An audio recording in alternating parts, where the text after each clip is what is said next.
So excited to be a part of this. My name is Donovan Brown. I've lived in Fruitvale for 16 years now. Married to one woman for almost 30 years. I'm a father of three wonderful young adult kids. So what the heck am I doing here? What are you guys doing here? Well, I just want to let you know what's going on in Trail. I've decided it's time to get a chapter for Action for Canada started in Trail. Just like Jessica's got one here in Castlegar. That's fantastic. I think it's important that we get organized, get together, and figure out what we're going to do about this awful stuff that's been going on, the loss of our freedoms and our dignity. Yeah.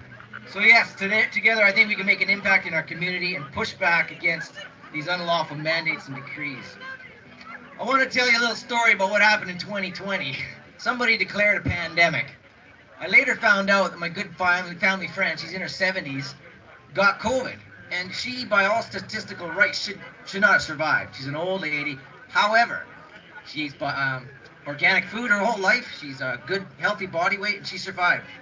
She had to diagnose over the phone with the doctor, and they said, you can't come to the hospital, stay there. For 2 weeks, she suffered, but she made it through. She's only allowed to come in if she had difficulty breathing. So what a scary situation. She told me her symptoms, loss of sense of taste and smell and all that stuff. And I told that to my kids, and they're like, that's what I had. And I couldn't believe my eyes and my ears that, wow, when they were writing their exams in February, March of 2020, they had the same things. So we know, we're pretty sure it went through our household. So we're okay. We're still standing. So that's great. What else? The news. All through the spring and summer of 2020, another outbreak in a nursing home. 10 more people died in a nursing home. On and on it went. And then the climax, Bonnie Henry saying in tearful eyes, 20 more people died of COVID, bringing the total BC deaths to, I think it was 385. And then she said only 2 of which died outside of a nursing home. I can't believe my ears. So you're telling me, Bonnie, that, and I'm not making light of loved ones passing away, but old people do die. And I don't remember, do any of you remember hearing any tearful announcements about the people that died of influenza or anything else of old age in a nursing home? Not ever. So I think this whole thing is absolutely ridiculous. Woohoo! Thanks for the support out there. What a great rally. Yay! So what else happened? Everything got locked down. Shut down your... the grocery store starts sterilizing and sanitizing everything in sight, including your hands. I'm not a fan of that. I like the good bacteria to live on my hands to keep me safe. You know, it might surprise you, but I don't think you can wash away a virus off the face of the earth. But that's what it looked like they were trying to do. That's impossible. I think you have to get the virus and live. It's the only way to beat a virus. Now, I'm not a doctor, but that's my professional opinion. What about all this anti-social distancing signs and stickers everywhere? Crazy. Masks. We got these signs in front of the post office, don't idle your engine, the car engine, because it's really unhealthy, and yet you're idling the engine of your face for 8 hours a day. It's horribly, horribly unhealthy. It makes no sense. It does not protect from a virus. We know that. But let's just stick to the program, shall we?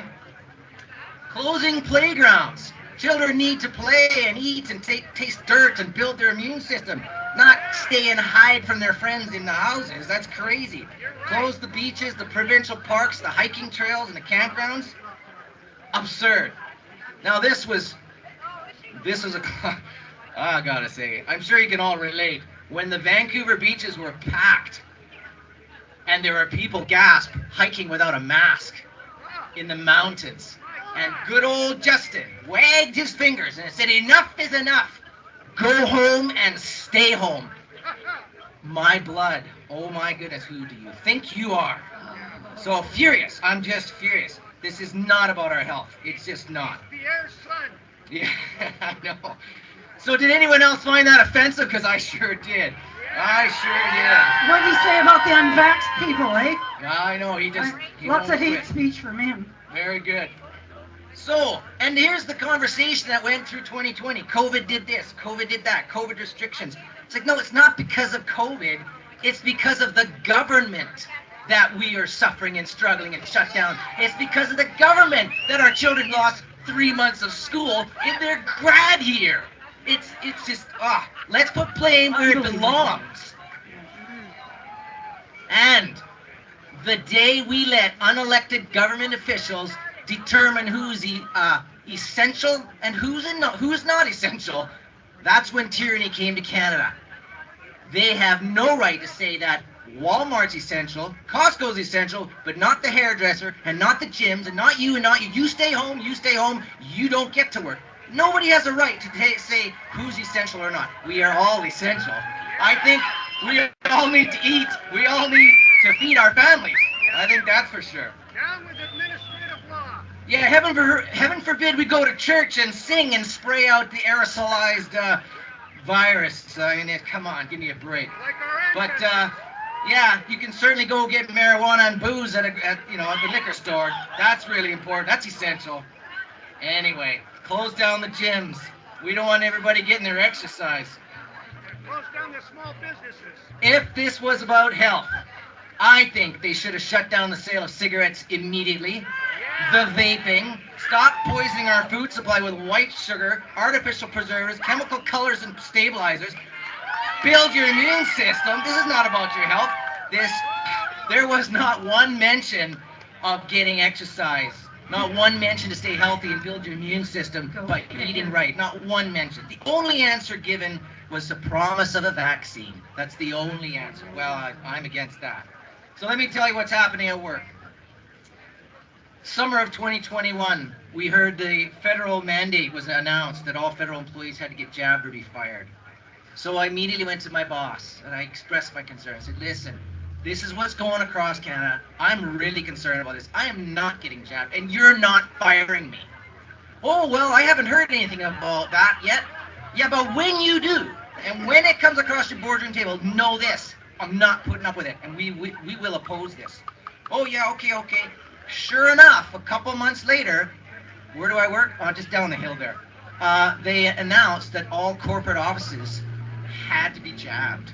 All new hires have to be jabbed. That sucks because I got two younger ones coming up, and now they're not allowed to get hired, unfortunately, at All this time. people have to be fed. So I wrote a letter of concern. That's what I did. I'm all alone. I got to stand up. I got to say something. I expressed my opposition clearly in a long, lengthy letter, and they were impressed. They liked it. They appreciated it. So that was good. I appreciated they took my concerns seriously. But see what happens, right? As far as I was concerned, I was all alone. Or was I? I was talking to a buddy, and he invited me to a Zoom meeting. Yeah, okay, cool. What is this? It's a bunch of people at work who are meeting to discuss their concerns. They're against getting jobs. I said, cool. So I joined. We had a great meeting. It was nice to meet some of the people. Thank you. And I said, so how do we stay in touch? Well, they asked me, well, how'd you find out about this Zoom? How'd you get on here? Well, somebody told me about it. Oh, well, give me your email, and then we'll keep in touch. So I got the master email list, and from then on, it was basically handed to me where people were emailing me daily, two more people who want to be joining this group. We're up to, I don't know, 47 on the email list, which is pretty good. And it's because people were talking to each other and sharing their concerns, which is great. So don't be afraid to share how you feel. So we made our voices known to the union, and fortunately we have the support of our union president. He said, I will always support our workers' right to employment free from medical coercion. So we're very, very relieved that we don't have to worry about that. It's looking pretty good for our upcoming bargaining that's coming up, which is great. Unfortunately, a friend of mine, bus driver in Vancouver, he's got the notice. Get jabbed or you're done. So it's really upsetting, really upsetting. So after we made these concerns known to our president and he put it out publicly in the bulletin, we got an announcement from the company that they said they acknowledge there's too many higher-ups who won't get jabbed, and we can't afford to lose them. So we won't impose a mandate at this time.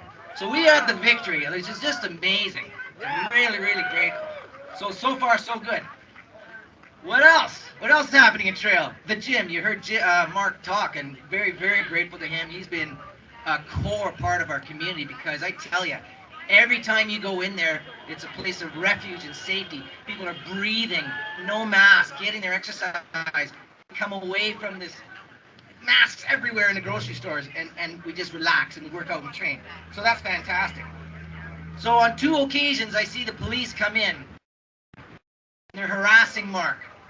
And I couldn't believe my eyes as I'm witnessing a mafia-style takedown, shakedown of a businessman, a core part of our community, and they're shaking him down because he doesn't have the vax passport signs and stickers up. You got to follow the mandate, or otherwise we're going to shut you down. Interior Health came in and took pictures. My wife closed the door on the cops, said, "Excuse me, this is a private club, members only." Closed the door. Yeah! You go, girl. So needless to say, the stress was mounting amongst the members in our gym. I'm hearing things like, "I hate Canada, I can't stand Canada, I gotta leave." People are leaving to Mexico, they're going down to Florida, they want to. And I want to do something about it. I don't want to just keep complaining about it. What can we do? So I put out a petition on the counter, and we got, in 24 hours, I would say 50 signatures from the gym members who are against any future COVID measures shutting down our gym. And thanks to all the gyms in Kamloops, Trail, well, there's one in Trail, and Kelowna, we won. We stayed open, we refused to shut. And I want other small businesses to follow that example. So I decided we got to keep the momentum going and not become complacent and say, yeah, everything's good, we got a gym. We need more than that. So I decided to apply to Action for Canada to get a chapter started in Trail. So hopefully we can stop these arbitrary rules from being imposed. One other thing that bothers me coming out of Bonnie Henry's mouth is that this proof of vaccination is only for discretionary activities only. Well, she's right. These activities like going to a restaurant, eating out, going to a movie, a fitness club, sports. Bonnie, they're up to my discretion. That's up to me to decide what I'm willing to do, the risks I want to take. It's not up to you to tell me what's discretionary. I make that choice. And that's the same for all of you. I just fed up with this authoritarian nonsense. I'm almost done. Anyway, okay, one more story. Going to Red Mountain, snowboarding with my son last week. Vax pass stickers everywhere. Surely they're not going to have guards at every entrance. And I realized, if I stay out here and text the event organizers, say we're outside, which is what we're supposed to do, and they bring their tickets to us. I was like, no way. I'm not going to just comply and allow it to happen. So I went in there and, "Oh, can I see your Vax pass, please?" "No, I don't have my phone on me." "Oh, you got to leave. You can't come in here." "No. Hey, you're not supposed to be in here. You got to be outside." And I looked at him, I said, "Listen, I'm not black." And then he said, "Well, now you're just being racist." And that's when I turned to him and said, "No, you're being racist. You're telling me that I can't be in here." Because that's the discrimination that's happened in the past, is happening today. World War II, the Jews being segregated, the blacks. It's not right. It's wrong. I'm sitting down having lunch outside because we're not allowed inside, and I'm looking at my son, I'm thinking, I'm overwhelmed by the reality, that the awareness that he's growing up in a time where he's a lower class citizen. He's not allowed inside because they're better, and this is unacceptable. We got to do something. Let's be clear. The government's job is to defend your liberty, not keep you alive from a virus. Your health is your responsibility and not anyone else's. Right? Hey, Exactly. Here, here. I want to encourage you all to stand up, stand out. Speak up and speak out against this evil tyranny. It's amazing. Thanks for defending our freedom and liberty and fight for the kind of society we want our children to grow up in. History will show this is no small thing that you are doing today. Thank you. Awesome. Awesome. Well done. Oh, that was wonderful.